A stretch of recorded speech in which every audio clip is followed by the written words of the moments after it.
Happy Friday. What's going on, guys? It's Ricky with Tactical Solutions. Hope that you guys are all having a great start to your day. I guess it might not be a great start for you guys since it's only 7:33 here in Hawaii. But with that being said, markets are already going and pretty sharp pullback even with all the news that we've received. Let me just quickly update you on the news.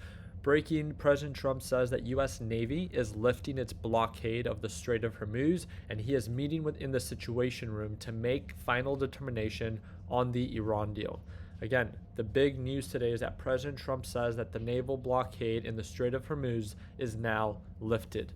Now, the big thing that a lot of people are talking about right now is the proposed U.S.-Iran peace deal, which includes a $300 billion reconstruction fund for Iran. The program is being called International Investment Fund, which the U.S. would facilitate in the final deal. This comes after Iran demands reparations to end the war. Now, the part that is just really upsetting about all of this is that it took $70 billion to initiate this military operation in Iran.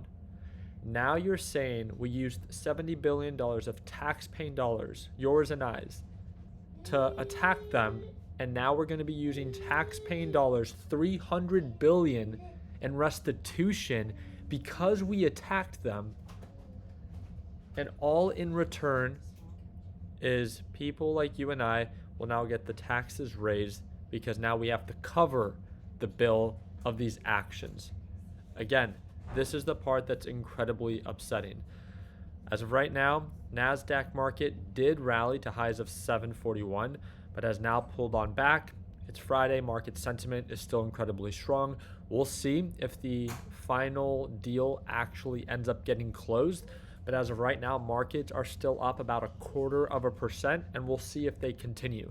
If they do see a break of support or a break of structure, then you cannot be surprised, again, if markets do begin to pull on back, as I don't think many people would be upset about it, as all markets have been doing is pushing higher for longer. We've made it very simple, especially for beginners to understand, is that at these overbought levels, it's not that you should be scared to be invested. That's never the idea that we want to share.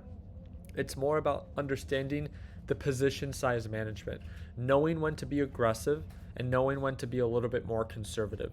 Being over leveraged or using margin at these elevated levels isn't going to really prepare you if markets do begin to pull on back and then you end up getting margin called. Now, again, that is one of the biggest issues. It's not that people are invested, it's that people invest during elevated times due to FOMO at a very aggressive rate and then end up getting forced to sell when there's a slight pullback. So again, nothing wrong with being invested in the market, especially as direction is incredibly bullish and sentiment is also incredibly bullish.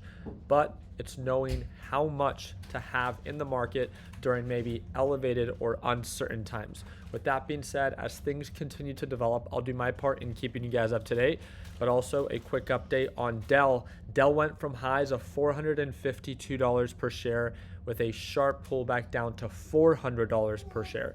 So again, FOMO is a terrible thing. It might not look like a lot because the stock is still up 29%, but I want to remind you, from highs of nearly 452 to current lows. Let me double check here. Looks like that thing is blocking me. From overall highs to current lows, that is a 9% pullback. So imagine if you borrowed money, you went all in because you had FOMO as this stock was pushing up during aftermarket and overnight hours.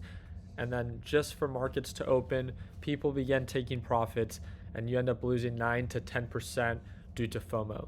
Again, nothing wrong with being invested. It's just when the risk becomes too great for a pullback or for downside, all you need to do is respect it.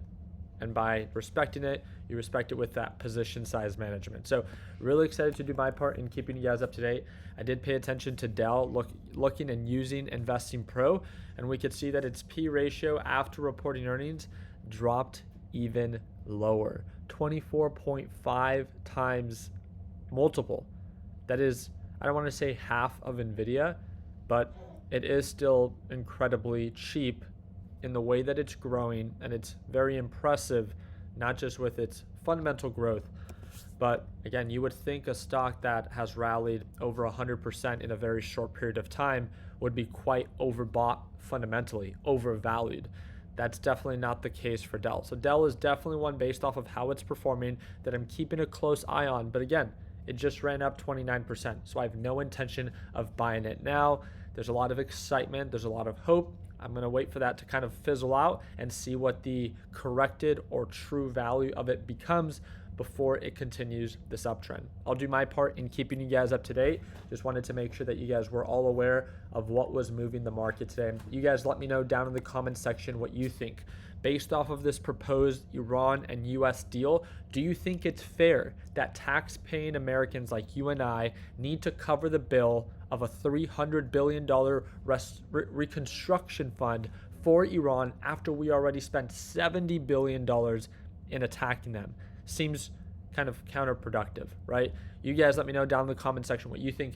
And don't forget, if you ever want to watch me trade live, we do it every single morning. Just take 2 minutes, click that second link down below, learn a little bit more about our LPP team, and discount code will most likely pop up for you. Like always, let's make sure that we end the year on a green note. Take care, team.